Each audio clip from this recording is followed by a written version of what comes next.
Hey, and welcome back to my YouTube channel. This is Tremor, and today we are going to continue with the Programming 101 series. Today we are going to talk about the while loop. Last time we talked about the for loop, which, if you remember, is based on a counter and an index which is incremented or decremented each iteration. But the while loop is a bit different. I'm going to put myself in the bottom right corner again, and let's just jump straight in. The while loop is based on a condition which has to evaluate into true or false.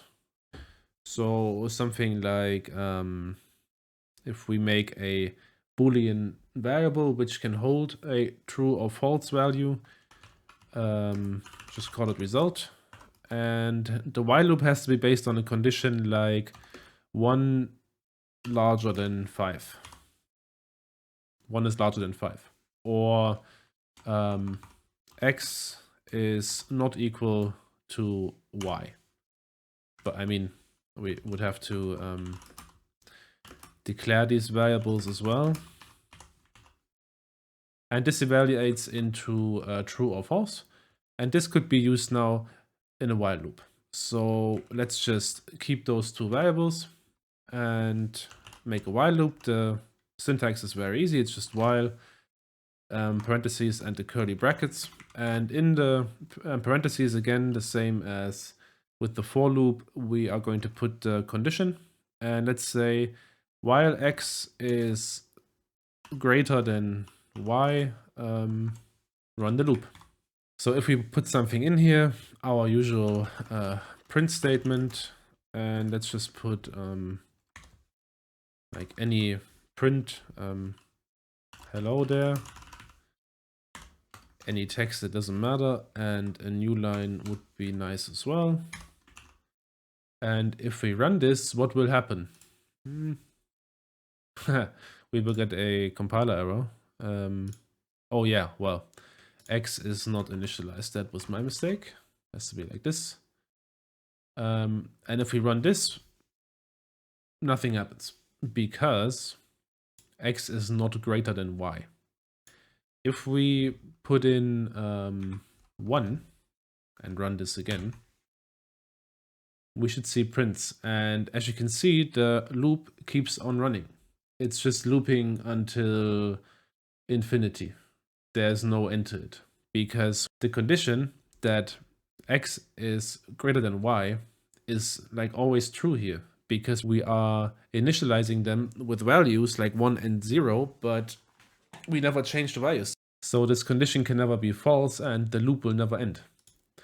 If we just put a x minus minus, so we subtract 1 from x on every iteration of the loop, we will see one print, hello there, because it prints it and then it decrements the value of x, which is 1. So after the decrement, it's 0, and then the condition is not true anymore, and the loop will stop.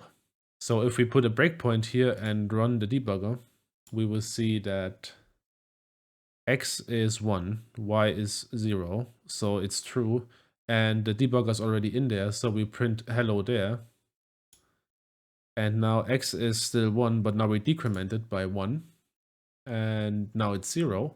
The program jumps to the head of the loop and checks it again. Now x is 0, y is 0, meaning that x is not greater than y anymore, and the loop stops. So this is one way to end the loop, by just making sure that this condition will be false at some point. There's another way though. We could remove this line, and now it's like an infinite loop again because we never get to the point where this condition is false. But we could now just add 1 to x on every loop and say if x, for example, equals 50, then break. And it will just break the loop. So if we put a breakpoint here and we check the console, we can see that it printed hello there, and I guess it's like 50 times now. If we now continue with the program in the debugger, we will see that the break statement will just end the loop. Yep, we ran out and the program finished. So this is another way to end the loop, by having a piece of logic, a piece of code, which if a certain criteria is met, then you just end the loop via a break statement. And you will usually see that in combination with a infinite loop on purpose, which you can create by doing something like while true. And you can never ever make this condition become false. There's no way to change like a static value of true into false. So you have to end the loop by another command, and that is the break command. Another big difference to the for loop is that you do not know how many times this loop like iterated, how many loops were done. There is no counter variable.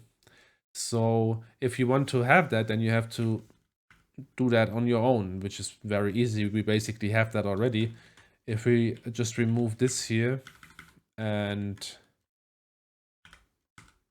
move this here, and now we just print the value of x, just say number of loops or number of iterations, and we just print the value of x now,